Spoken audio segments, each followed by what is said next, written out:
주시는 말씀은 가스펠 프로젝트 신약 2권 3과죠. 선한 사마리아인의 비유입니다. 우리가 마태복음에서 예수님의 비유와 가르침, 기적 다 배웠는데 이거는 누가복음에서 나오는 비유죠. 그래서 오늘 참 좋은 것 같아요. 신학적 주제 같이 읽어볼까요? 시작. 이웃사랑이란 자기 의가 아닌 긍휼의 마음으로 섬기는 것을 의미합니다. 그 선한 사마리아인의 비유 이야기를 다 잘 아시잖아요. 오늘 사실 핵심은 여기 있는 글에서도 나오지만 도입 부분에 나오지만 질문이에요. 질문을 받으셨는데 또 예수님이 질문하십니다. 그러니까 질문을 바꿔주시죠. 여러분 지혜는 어디서 나오느냐? 질문에서 나옵니다.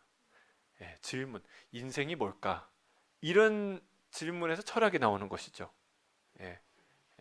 질문에서 지혜가 나와요. 진리는 있을까? 진리는 뭘까? 이런 질문을 던질 때 지혜가 나오고 여러분 우리 안에 지식이 쌓이는 것이죠. 근데 예를 들면은 뭐라고 오늘 이제 예수님이 고쳐주시냐면은 이 율법학자가 뭐라고 질문합니까? 누가 나의 이웃입니까? 라고 질문하죠. 근데 예수님이 뭐라고 다시 질문합니까? 그의 이웃은 누구이냐? 라고 질문합니다. 우리는 누가 나의 이웃입니까? 라고 질문하는데 주님은 뭐라고 우리에게 질문해요? 누가 그의 이웃이냐? 라고 질문한다는 거예요. 여러분 이 질문의 차이가 생각과 태도와 그의 인생을 송두리째 바꿀 수 있는 중요한 전환, 인식의 전환, 방향의 전환, 인생의 전환이 된다는 사실입니다. 저는 오늘 우리 말씀을 통해 우리 인생의 질문이 바뀌는 역사가 있기를 주 여러분 축복합니다. 여러분 질문을 안 바꾸니까 사랑할 수 없는 거예요. 질문을 안 바꾸니까 우리 인생의 끝이 안 보이고 지루하고 힘든 거예요.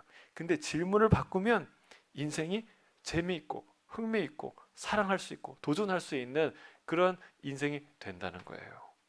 예를 들어서 여러분 질문 되게 중요해요. 제가 목회를 하는데 어떻게 하면 많은 사람이 올까라는 질문을 갖고 목회를 하는 것과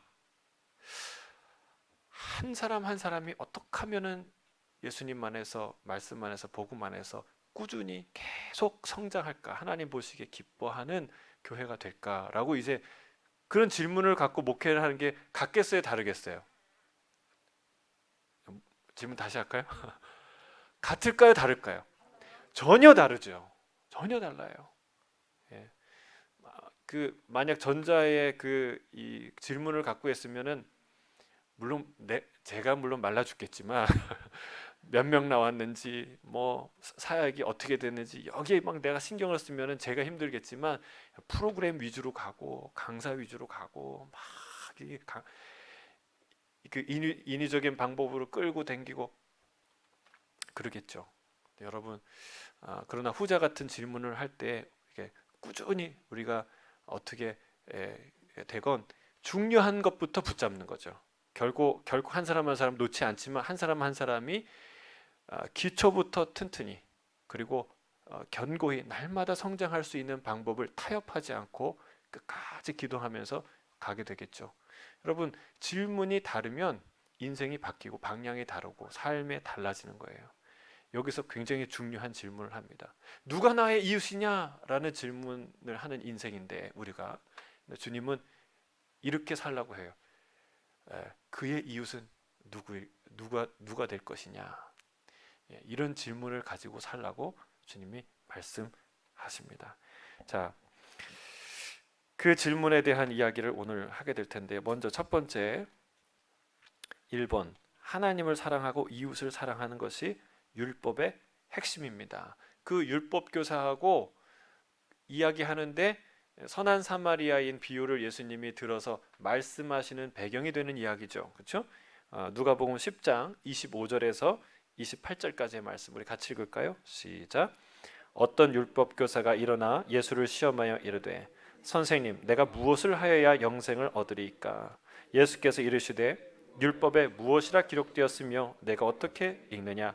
대답하여 이르되 내 마음을 다하여 목숨을 다하며 힘을 다하며 뜻을 다하여 주 너의 하나님을 사랑하고 또한 내 이웃을 내 자신같이 사랑하라 하였나이다. 예수께서 이르시되 내 대답이 옳도다. 이를 행하라. 그리하면 살리라 하시니. 짧은 말씀들인데 참 우리가 생각해야 될 게 많은 이야기들이에요, 사실은. 자, 어떤 율법 교사, 보통 이제 사두개인들 또 이렇게 할 수 있는데 이 사람은 바리새인이었던 것 같아요. 왜냐하면 사두개인들은 영생, 영원을 믿지 않거든요. 근데 이 율법 교사가 영생에 대해서 질문을 합니다. 뭐라고 질문합니까? 선생님, 내가 무엇을 하여야 영생을 얻으리까? 여러분, 이런 질문이 율법사에게 있었다는 거예요. 그가 율법을 가르치고 성경을 읽고 또 믿음을 갖는데, 여러분 그 성경을 읽는 모든 과정 가운데 어떤 질문을 갖고 성경을 읽느냐, 이게 중요해요. 여러분 사실은 성경을 그냥 읽으면 안 돼요. 여러분 비즈니스도 그냥 합니까? 비즈니스는 할 때는요, 목적이, 질문이 있어야 돼요. 어떤 질문을 갖고 해요? 어떻게 하면 돈을 벌까? 그렇죠? 어떻게 하면 이게 많이 팔까? 이런 질문이 있어야 그 가게를 잘 운영하는 거예요. 그러니까 다른 질문을 갖고 가게를 운영하면 어떻게 될까요? 어떻게 하면 재미있을까? 내지는 어떻게 하면 아름답게 비즈니스를 할까? 막 이런 쪽으로 질문을 갖고 비즈니스를 하면은 장사가 될까요? 장사가 될 수도 있겠지만 사실은 그런 질문 하나 갖고만 살지는 않겠죠. 그러니까 아름답게도 하고 재밌게도 일을 해야죠. 그런데 근본적으로 비즈니스는 수익이 남아야 돼요. 예, 그래야 비즈니스죠. 그러니까 그런 질문을 갖고 운영을 해야, 그래야 그 비즈니스가 운영이 되는 거예요. 마찬가지로 성경을 읽을 때 그냥 읽으면 안 된다는 거예요. 질문이 있어야 돼요. 여러분이 찾고자 하는 질문. 여러분, 여기는 질문이 뭡니까? 핵심 키워드가 뭐예요? 이 질문의 영생입니다. 영생. 주님이 말씀하셨어요. 요한복음 5장 39절. 너희가 성경에서 영생을 얻는 줄 생각하고 성경을 연구하거니와 이 성경은 곧 내게 대하여 증언하는 것이니라. 너희가 어떤 질문을 갖고 성경을 본다고요? 영생이 여기 있구나. 영생의 길이 무엇인가? 어떻게 하면 영생을 얻는 것인가? 영생은 무엇인가? 이 질문을 갖고 성경을 읽는다는 거예요. 또 요한일서 5장 10절에 이렇게 얘기합니다. 내가 하나님의 아들의 이름을 믿는 너희에게 이것을 쓰는 것은 너희로 하여금 너희에게 영생이 있음을 알게 하려 함이라. 여러분 성경을 읽으면, 성경 일독하면 뭐가 남아야 돼요? 읽었구나, 뿌듯하다. 저 사람은 안 읽었는데 나는 읽었네, 하하하. 이런 자부심도 있어야 되겠지만, 우리가 성경을 읽으면서 조금 더 명확해지고 풍성해지는 어떤 것이 있어야 돼요. 어떤 질문에 답을 얻어야 돼요. 무엇입니까? 그것은 영생이에요. 여러분 하나님의 존재 자체가 영생이에요. 영원한 생명, 영원한 존재, 그렇죠?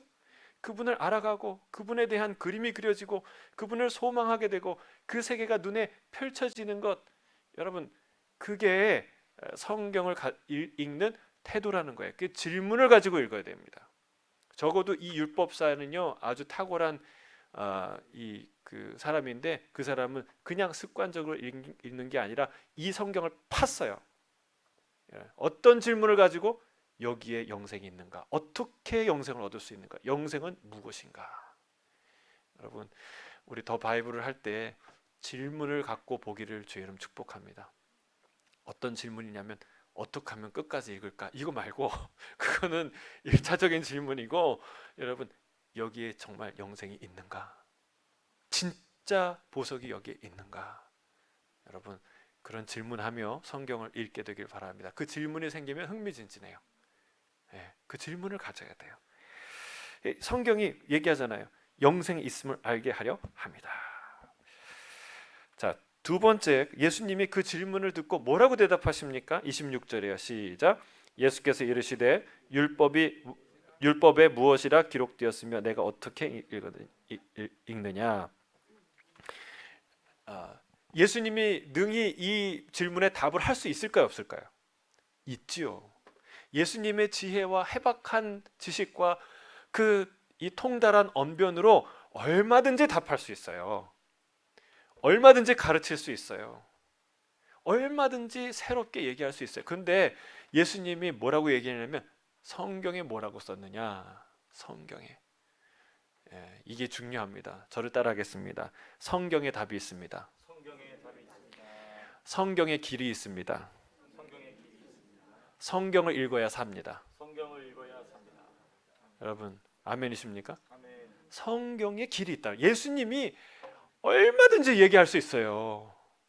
그런데 예수님이 얘기하는 거예요. 성경을 읽어봤냐? 성경에 뭐라고 하든 뭐라고 대답하든 성경에 뭐라고 가르치든 얘기하는 거예요. 여러분 성경에 길이 있는 줄 믿습니다.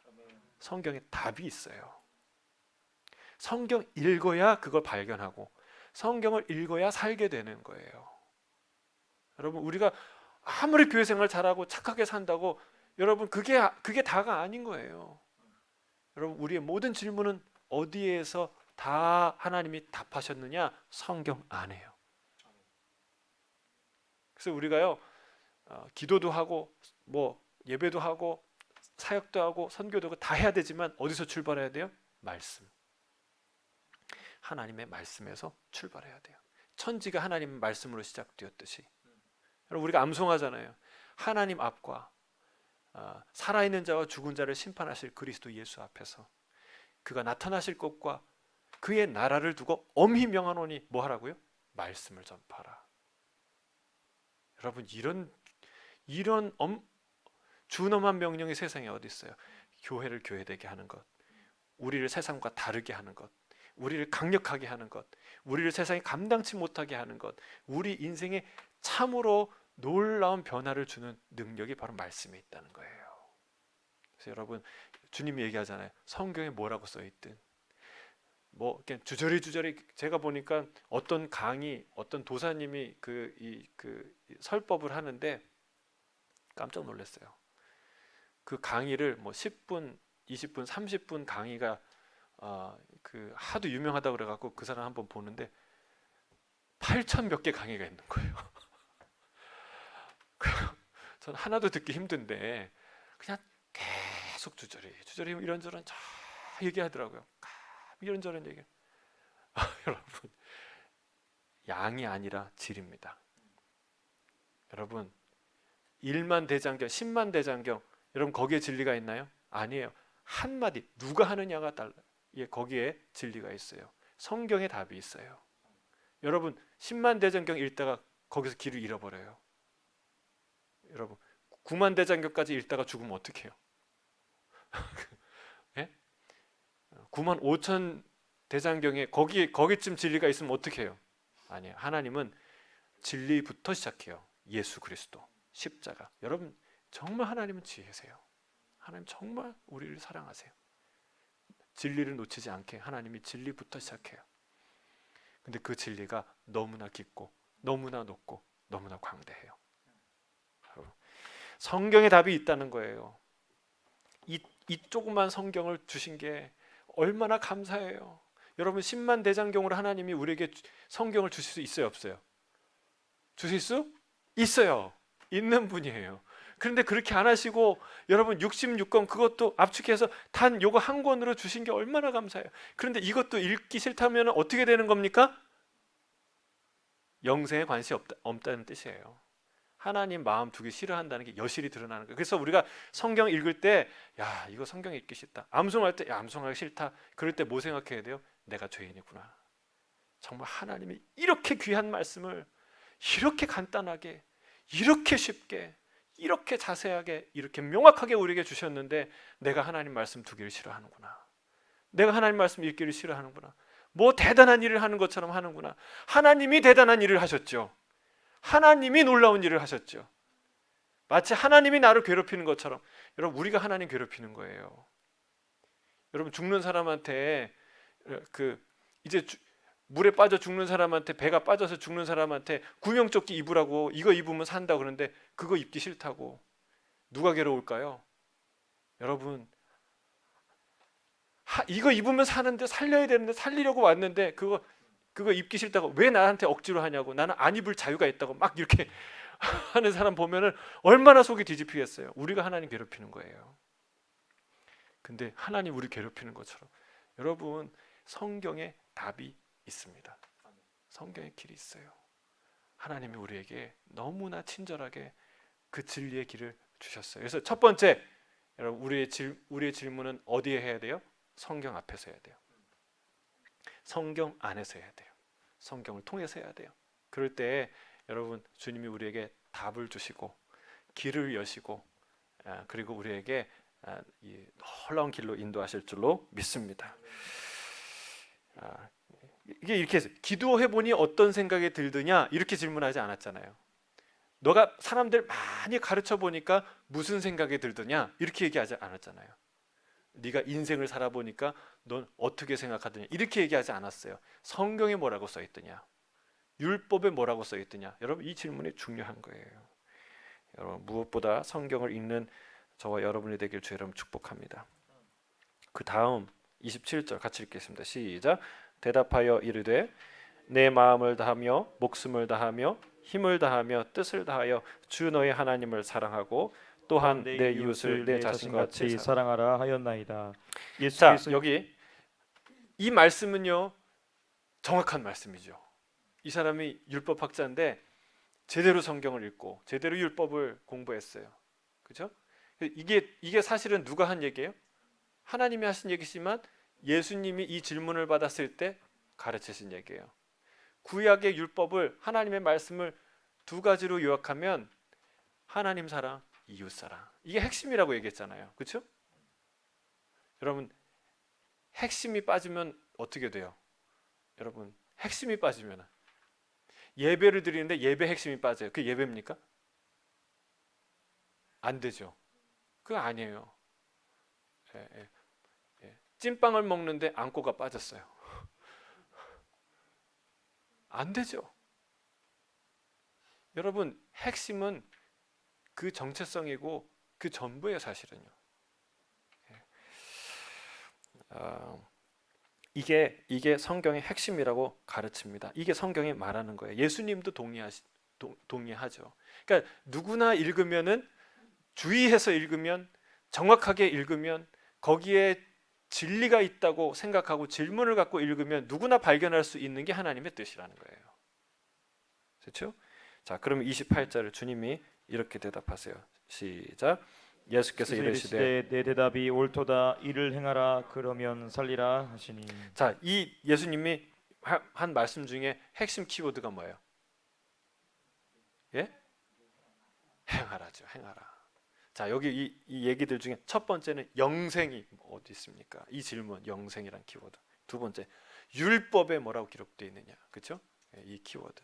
세 번째는요, 그 안에 기록된 대로 다 지켜 행하라. 주님께서 이렇게 말씀하세요. 물론 이제 하나님 사랑, 이웃 사랑 이것이 핵심이지만 이 대화의 아주 중요한 키워드예요. 하나님의 말씀은 행하면 살게 될 줄로 믿습니다. 따라하겠습니다. 하나님의 말씀은 행하면 삽니다. 또 하나, 하나님의 말씀을 행해야 삽니다. 여러분, 이 두 가지가 있다는 거예요. 하나님의 말씀은, 우리에게 주신 말씀은 그대로 행하면 살아요. 구명조끼 입어. 네, 그리고 입으면 살아요. 근데 그걸 왜 입냐? 그거 어디서 왔냐? 나한테 사이즈가 맞냐? 나는 그거 안 입을 자유가 있다. 막 이런 식으로 나가면 어떻게 돼요? 죽는 거예요. 손해보는 거예요. 여러분, 행하면 사는 거예요. 그리고 또 하나, 행해야 사는 거죠.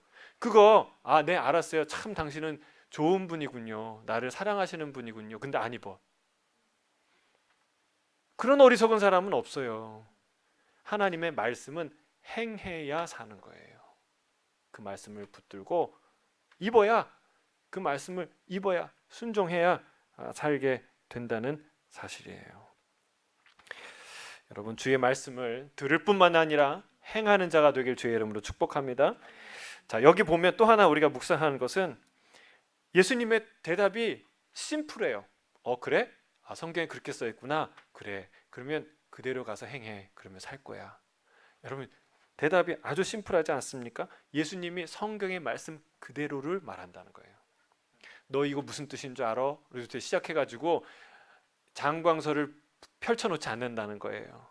예수님이 얼마나 새로운 언어로, 새로운 이론으로 말하실 수 있어요. 그렇죠? 근데 여러분, 진리는 새로운 게 아니라는 거예요. 항상 새롭지만 진리 자체는 새롭지 않아요. 여러분, 이 진리를 저는 이거를 깨닫게 돼요. 우리가 항상 같은 말을 암송하잖아요. 근데 그 말이 날마다 우리에게 새롭죠. 예. 어제 그 말씀이 아니에요. 그 말씀은 자라나기 때문에. 여러분, 진리는 그 진리 자체가 변하는 게 아니라 진리를 대하는 존재들을 변화시키는 게 진리예요. 늘 새롭게 그 빛을 발하는 게 진리예요. 마치 저 태양처럼. 여러분, 태양은 연식으로 따지면 구닥다리예요. 수천 년도 더 나이 먹었어요. 연식으로 따지면 제가 훨씬 더 신식이에요. 예, 새 제품이에요. 신제품이에요. 그러니까 신형 모델이에요. 그런데 생각해 보세요. 저 태양은 마치 오늘 응애하고 태어난 존재처럼 환하게 빛나요. 아침 햇살을 보세요. 정오의 태양을 보세요. 강렬하잖아요. 마치 오늘 태어난 것 같아요. 진리란 그와 같다는 거예요. 진리는 새롭게 생긴 태양을 구하는 게 아니라 태양 그 자체가 오늘도 생명을 갖고 비추는 그 생생함, 신선함, 그 생명력, 그게 진리라는 거예요. 여러분, 예수님이 얘기하잖아요. 우리가 왜 이 얘기를 합니까? 우리는 자꾸 새로운 얘기에 귀 기울여요.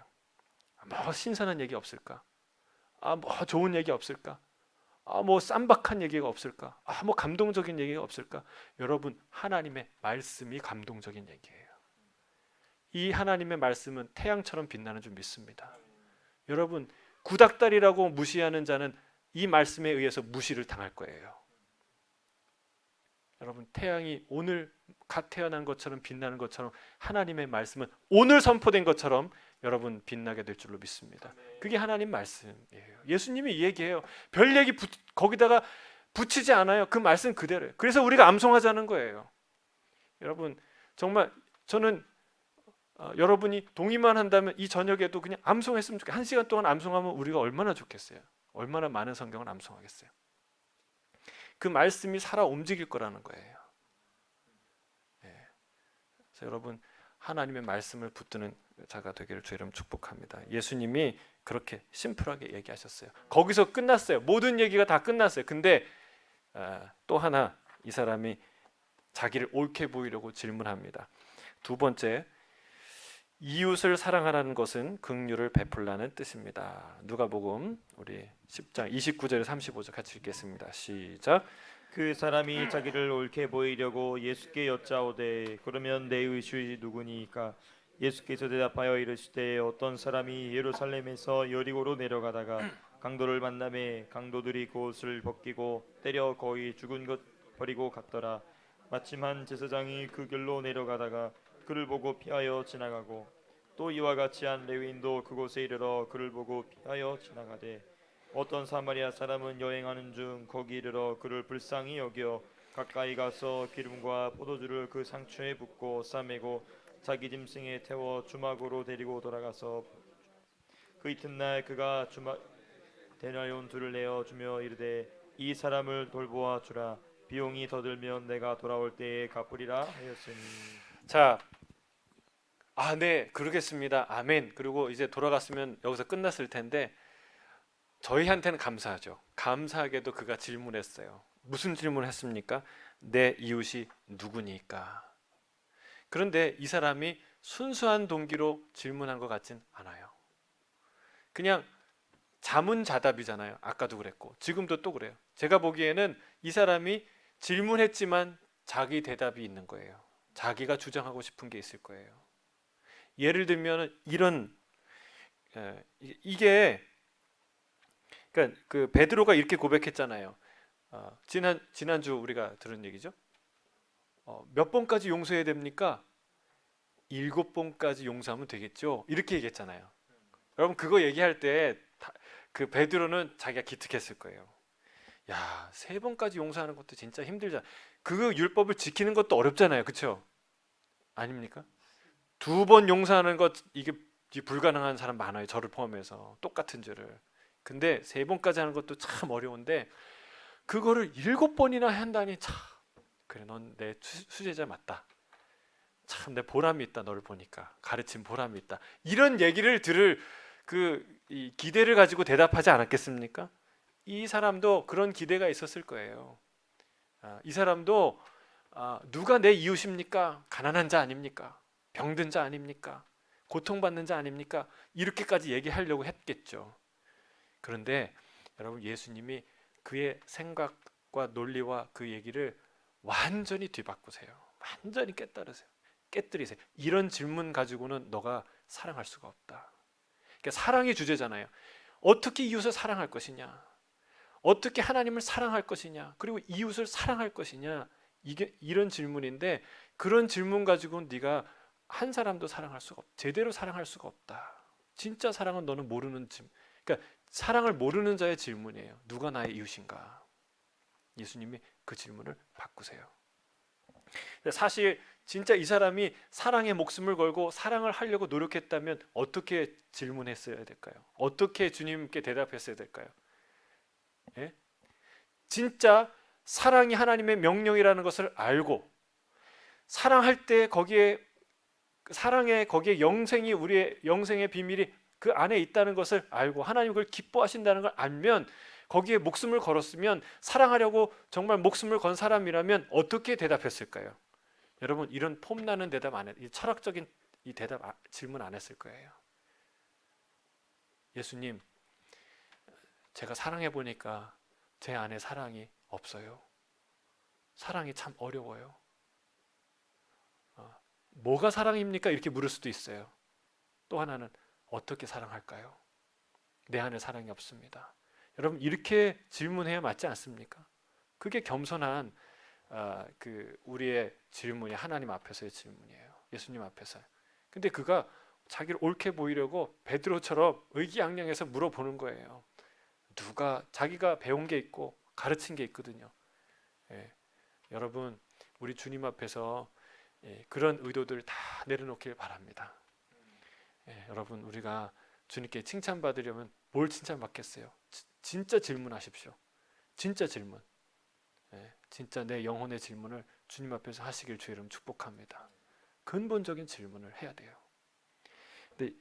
근데 하나님이 예수님이 이 질문을 듣고 우문현답을 하시는 거죠.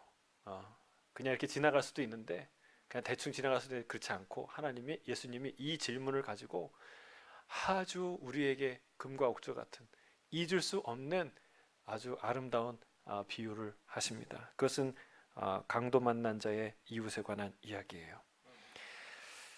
예루살렘에서 여리고로 내려가는 사람 누굽니까? 유대인이겠죠.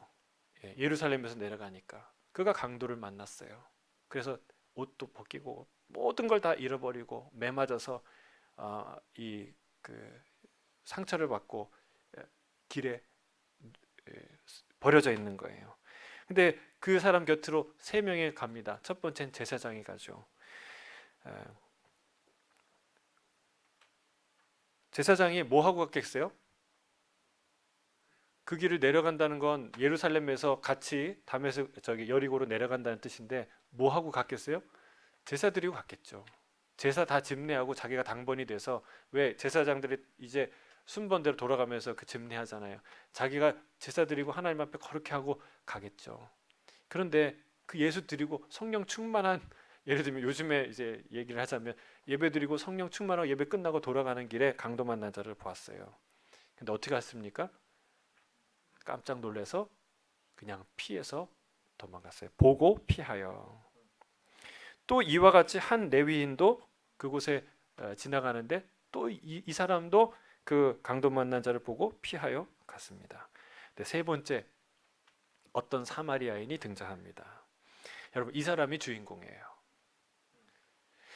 우리의 현실은, 우리의 세상은 제사장이 주인공인 것 같고 레위 사람이 주인공인 것 같은데, 사마리아 사람은 변방의 사람, 아웃사이더, 별 볼 일 없는 사람으로 우리가 생각되는데, 여러분, 이거는 성경이 누누이 말하는 거예요.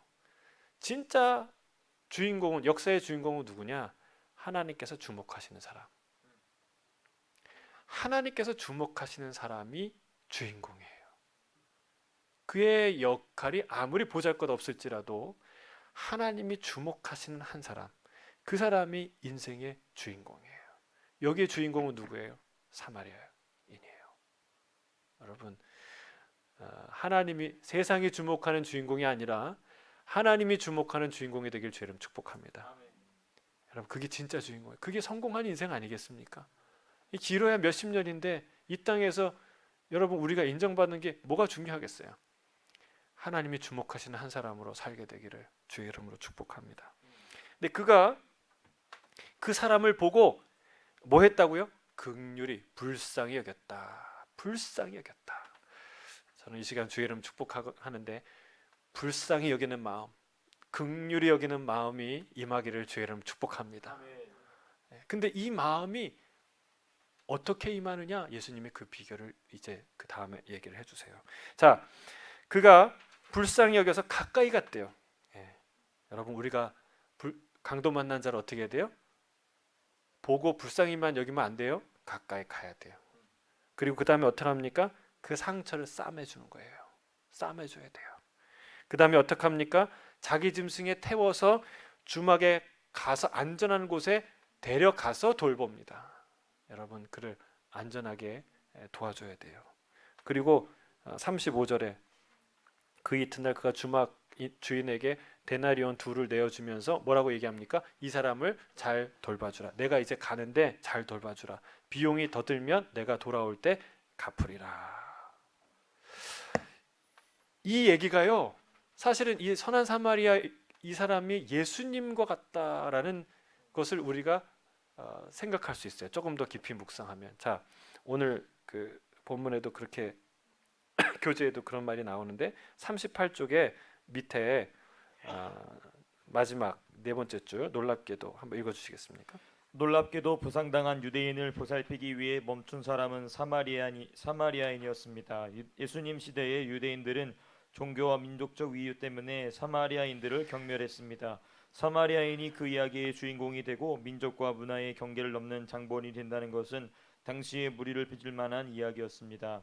이 이야기를 오늘날에 적용해 보면 부상당한 한 그리스도인이 있었는데 2명의 그리스도인은 못 본 척 지나갔고 이슬람교도가 그를 보살펴 주었다는 것과 같습니다.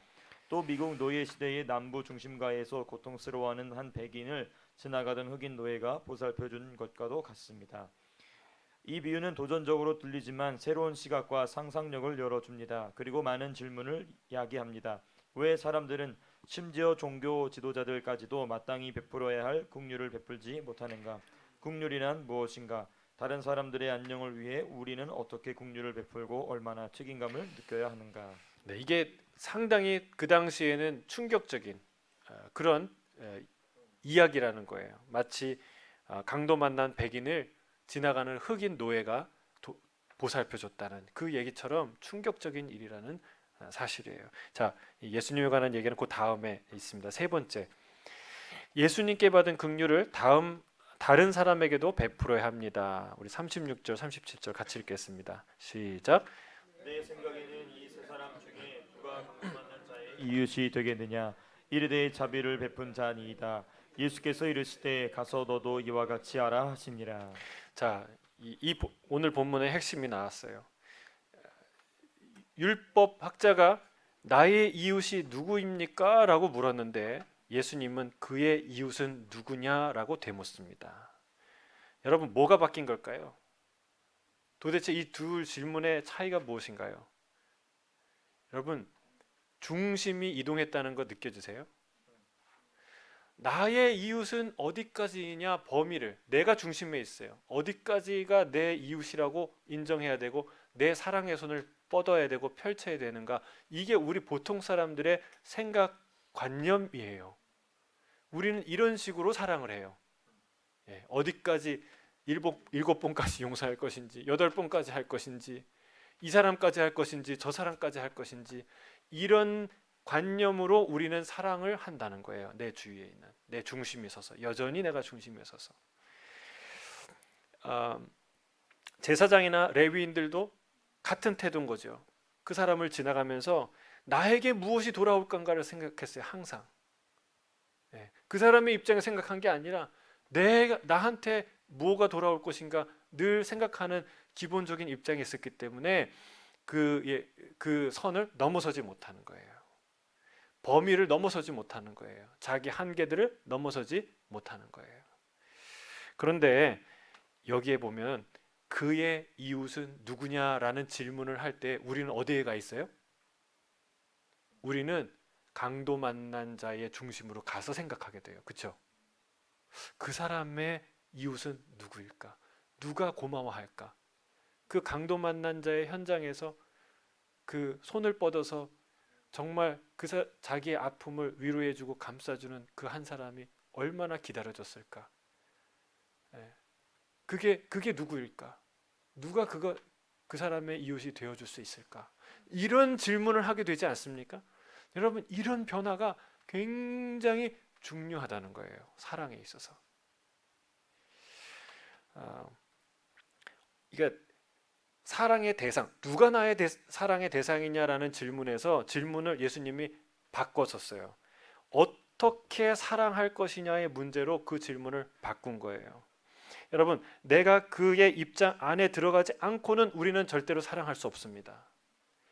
나는 여기 있고 내가 도와주고 내가 섬겨주고 내가 그냥 이렇게 해주는 도닥거려주는 그거 사랑은요 진짜 사랑이 아니라는 거예요. 그거는 자기를 위한 사랑이고 자기를 메이크업하는 거고 자기를 옳게 여기게 만드는 사랑이라는 거예요. 근데 진짜 사랑은 그렇지 않고 나를 떠나서 상대방의 입장에 들어가서 그와 하나가 되었을 때만이 진짜 그를 사랑할 수가 있어요. 여러분, 이게 비밀이에요. 이게 비밀이에요. 여전히 내 자리에 있고 내가 저 사람 용납할까 말까, 몇 번 할까, 저거는 할 수 있을까, 이렇게 계산할 때는요 절대로 사랑할 수가 없다는 거예요. 그런 방식으로는 사랑이 존재할 수가 없다. 그건 체면이고 그건 자기를 옳게 만드는 방법일 뿐이지 그게 진짜 사랑이 아니라는 거예요. 여러분, 하나님 중심에 서서 그렇게 생각하면 누구까지 사랑할 수 있을까요? 여기 대한민국까지, 조선 땅까지 올 수 있을까요? 저 유대 땅에서? 아니에요. 여러분, 이 관점이 아주 혁명적인 변화를, 도전적인 변화를 우리에게 줘요. 그러니까 우리의 선교는요 어디까지가 우리가 해야 되나? 호주에 있으니까 아보리진까지 하면 우리 선교지, 무슨 해외 선교냐? 여러분, 이거는 여전히 전자의 질문이에요. 물론 거기에 아보리진 선교에 부르심이 있는 사람도 있고 그것도 소중하지 않다는 것 아니고 우리도 그걸 해야 돼요. 할 거예요. 그런데 여러분, 그런 방식의 질문이 아니라는 거예요. 그게 아보리진이든 그게 캄보디아든 그게 다음 세대든 그게 여자든 남자든 어떤 대상이든 심지어 동성애자이든 어떤 사람이든 여러분, 그게 내 입장에서 어디까지냐를 계산할 때는 여러분 우리가 사랑할 수 없다는 거예요. 그거는 나를 옳게 여기게 만드는 사랑이다. 그런 행동이다라는 거예요. 그래서 여러분, 지난주에도 우리가 얘기했잖아요. 남편이 양말을 막 거꾸로 벗어서 아무 데나 놔요. 그걸 몇 번이나 참아낼까요? 사랑하는 아내야. 몇 번 참을까요? 수없이 많이. 왜 그럴까요? 하나가 되었으니까. 그게 좋은 건 아니에요. 그 행동 자체가 좋진 않아요. 그거를 바꿀 거예요. 바꾸고 있어요. 사랑은요 가장 완벽해요. 그러니까 이 룰과 룰을 따라서 강요하는 것은 그 사람의 행동을 쉽게 바꿀 수 있을 것 같지만 그렇지 않습니다. 사랑이 바꿉니다. 사랑은요, 하나님이 우리를 사랑하는데 우리의 모든 걸 있는 그대로 사랑해요. 그런데 있는 모든 게 변해요. 하나님 포기하지 않아요. 그게 사랑이에요. 그게 사랑이에요. 그 내가 양말 아무렇게 벗어버리는 거 싫어요. 그런데 근데 숫자가 줄어들어. 점점 줄어들어. 10번인 게 9번 되고 9번인 게 10번 되고 나중에 그게 문제가 안 돼요. 여전히 불편하지만 그러나 어떻게 그런 단점들을 우리가 다 포용하고 살 수 있습니까? 하나 되었기 때문에 그래요. 내 자녀가 참 어떤 한심한 일을 계속 반복적으로 해요. 그러면 여러분 그거를 몇 번이나 용납하십니까? 그냥 용납이 되는 거예요. 그렇죠? 아닙니까? 그냥 내 아들이니까. 왜? 나랑 하나니까. 그게 사랑이에요. 그게 사랑이에요. 여러분 주님이 이 얘기를 하는 거예요. 예수님이 그 황금률에 대해서 말씀하셨어요. 마가복음 7장 12절에 뭐라고 황금률이 뭡니까? 여러분? 예? 너희가 대접받고 싶은 대로 그대로 남에게 먼저 대접하라는 거예요. 그게 율법이요 선지자니라 말씀해요. 여러분 이 말씀이 이게 바로 이 말씀이 황금률이라는 이유가 이게 이 모든 율법이요 선지자라고 하는 말씀이 이 비밀이 여기에 있어요. 여러분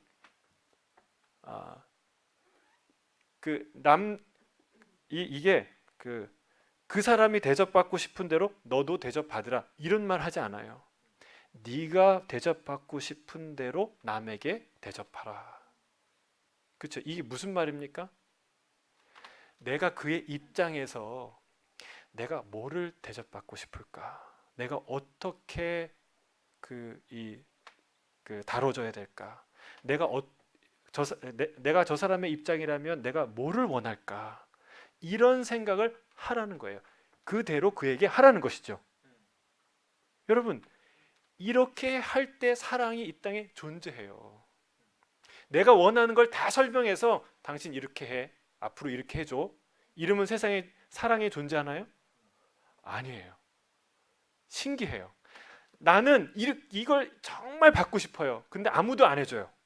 근데 내가 그에게 먼저 해. 그러면 사랑이 존재하는 거예요.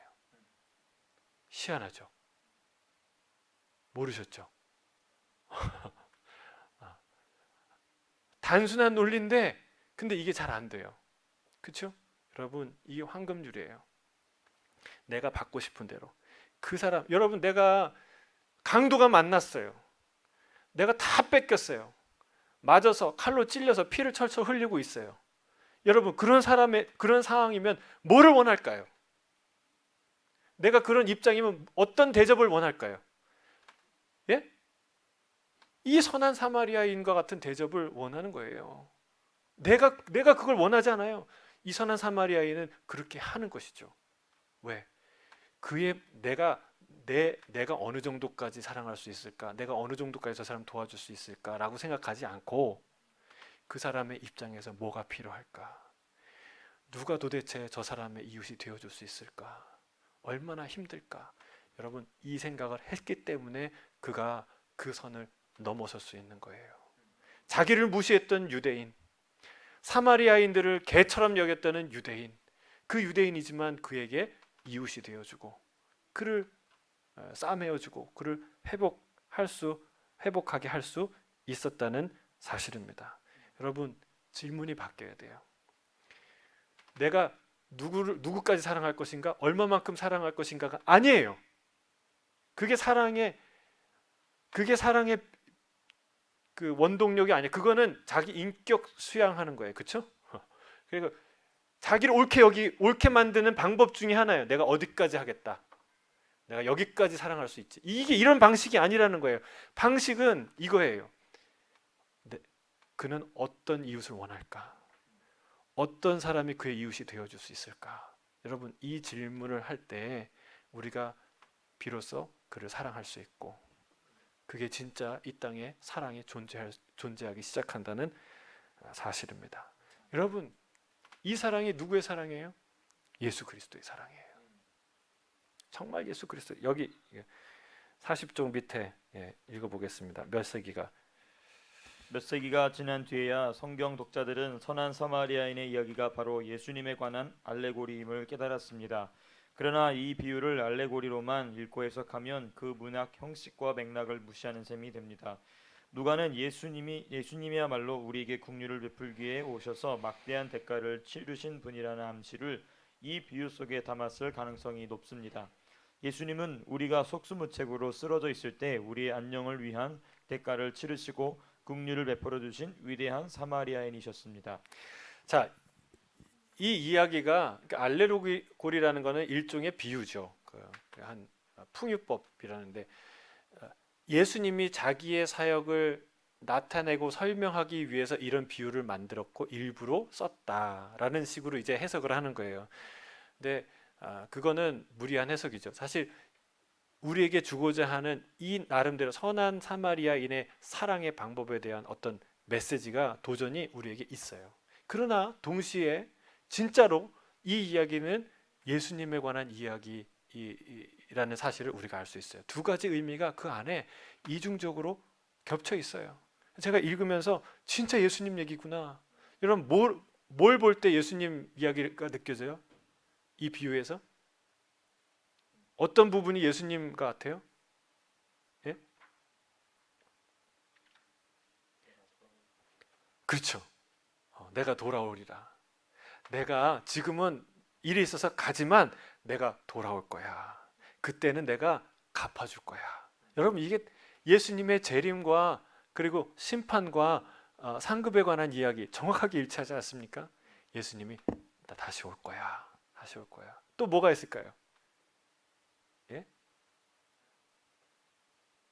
여러분 이 주인에게 부탁하잖아요. 그렇죠? 이 사람을 잘 돌봐달라고.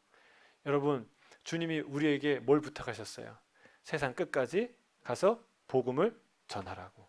내 양을 먹이라고. 주님께서 부탁하셨어요. 여러분 이 예수님의 얘기예요. 예수님은 그냥 지나갈 수 있는 분이고 지나가셔도 되는 분인데 강도 만난 자와 같은 우리를 위해서 자기의 목숨과 시간과 전 존재를 던지신 분이에요. 아낌없이. 여러분 예수님이 어떤 분이에요? 여러분 뭐 삼성의 이재용, 뭐 빌 게이츠 이런 사람과 비교할 수 없이 존귀한 분이에요. 그분 인생도 바쁜 분이에요. 여러분 그런 분이 자기의 모든 것을 다 멈추고 내어놓고 강도 만난 자의 곁을 떠나지 않으셨어요. 그 사람 위해 자기의 생명을 내놓으셨어요. 여러분 이 비유가 바로 예수님에 관한 이야기인 것을 우리가 알 수 있어요. 마지막으로 계속해서 읽어주시기 바랍니다. 이것은 율법 교사가 배워야 할 교훈 중 하나였습니다. 그는 율법을 두 가지 주요 계명으로 요약하고 자기 이웃의 범주를 제한하면 자기를 옳게 보일 수 있을 것으로 생각했습니다. 그러나 예수님은 비유를 들려주심으로써 그의 모든 생각을 부수셨습니다. 우리는 구원하시는 하나님의 긍휼과 자비를 신뢰해야 합니다. 그래야만 다른 사람들에게도 긍휼과 자비를 베풀 수 있습니다. 가서 너도 이와 같이 하라. 이 비유의 끝에 다다르면 예수님의 가르침이 주는 묵직함을 느낄 수 있습니다. 예수 그리스도의 죽음과 부활을 통해 하나님께 긍휼을 입은 그리스도인에게는 도움이 필요한 사람들에게 자비를 베풀며 이웃을 사랑해야 할 사명이 있습니다. 주님의 명령입니다. 뭐라고 얘기합니까? 가서 너도 이와 같이 하라. 여러분 강도 만난 자의 이웃이 되어주는 저와 여러분 되길 바랍니다. 누가 강도 만난 자입니까? 여러분 다 정말 사역이 곧 사랑이다. 그 책 다 사세요. 그냥 사는 것만으로도 선교에 참여할 수 있어요. 그리고 읽으세요. 그리고 정말 우리와 같은 이 이민교회에서 은혜 받고 강도 만난 자의 이웃이 누구인가 하나님께서 알게 해주셔서 그의 인생을 바친 분들의 이야기예요. 여러분 탈북민들 우리는 읽으면은 내가 상처받았어요. 내가 막 암이 걸리고 내가 이혼을 하고 내 가정이 막 깨지고 내가 상처받은 내가 강도 만난 자라고 생각해요. 아닌 게 아니라는 말이 아니죠. 그런데 정말 진짜 우리가 탈북민의 북한의 지금 그 억압과 고통 가운데 사는 사람들의 이야기를 듣고 나서도 그런 생각이 드나요? 그 책을 한번 읽어보세요. 그리고 탈북민에 관한 이야기를 여러분 들어보세요. 진짜 이 시대에 강도 만난 자가 없나요? 우리가 안 보이나요? 그런 사람들 앞에서 여전히 내가 강도 만난 자라고 생각하나요? 여러분, 그들의 이웃이 어떻게 될 수 있을까요? 진짜 강도 만난 자가 있다고요. 여러분, 그들은 우리의 기도를 기다리고 있고 필요로 하고 있어요. 그들은 우리의 도움과 우리의 사랑과 관심을 필요로 하고 있어요. 주님이 말씀하세요. 너도 가서 이와 같이 하라.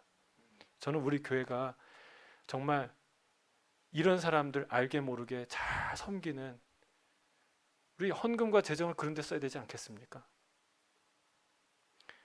여러분, 정말 그렇게 이런 사람들을 돌보는 그런 교회가 됐으면 좋겠습니다. 하나님, 이 땅에 강도 만난 자들을 우리가 만나게 해주시고 하나님 그들을 돌보고 회복시키는 데에 우리가 사용될 수 있도록 인도하여 주옵소서. 특별히 북한 땅을 위해서 기도해야 될 의무가 우리에게 있어요. 왜? 우리는 대한민국 사람들이니까. 여러분, 우리는 북녘 땅을 위해 기도해야 될 의무가 있어요. 그 선교사님이 얘기했던 그 말이 여러분, 저는 잊혀지지 않아요. 북한은 전체가 다 수용소 감옥입니다. 북한 주민들은 강도 만난 자입니다. 기도해 주세요. 여러분, 그게 그 전부의 메시지 아니었습니까? 여러분, 그걸 들려주는데도 외면하고 기억하지 아니하고 기도하지 아니한다면 우리가 그를 보고 도망갔던 제사장이나 레위인과 다를 바가 무엇이 있겠습니까? 여러분, 이 시대에 강도 만난 자들을 위해서 같이 기도했으면 좋겠어요. 얼마 전에 임창국 선교사님 페이스북을 보니까 유심히 보십시오. 여러분, 그리고 페이스북 하세요. 지금 SNS를 통해서 우리가 그런 소식을, 기도 제목을 접할 수 있어요. 중국에서 7명의 자매들, 그리고 3명의 30, 40대 또 가족, 그리고 또 다른 세 가족 이제 탈출 요청을 하고 있는 상태예요.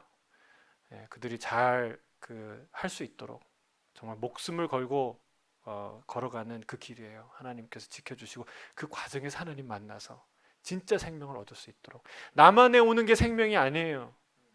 그게 남한에 와서도 살다가 타락하고 죄의 길로 가고 사망의 길로 갈 수 있어요. 여러분, 진짜 생명의 길은 예수의 길이에요. 복음의 길이에요. 그 길을 갈 수 있도록 이 사역이 얼마나 중요한지 몰라요. 그래서 여러분, 기도해 주시고 하나님 그 사역을 통해 사람들이 살아날 수 있게 해주시고, 또 그분들을 이제 또 데려오기 위해서 또 막대한 비용이 필요한데 하나님 그것도 채워주시고, 하나님 또 중국 당국이 좀 마음을 이렇게 움직여 주셔서 정말 탈북 환송하지 않도록, 다시 북한으로 돌려보내지 않도록 주님 보내주십시오. 붙들어 주십시오. 우리가 함께 기도해야 되겠습니다. 이 땅에 많은 강도 만난 자가 있지만 우리에게 알려진, 우리에게 가까운, 우리가 해야 될 만한 사람이 탈북 주민들이라는 거예요. 북한의 동력, 북한의 동포들이라는 것이죠. 우리가 이 시간에 같이 기도하겠습니다. 우리가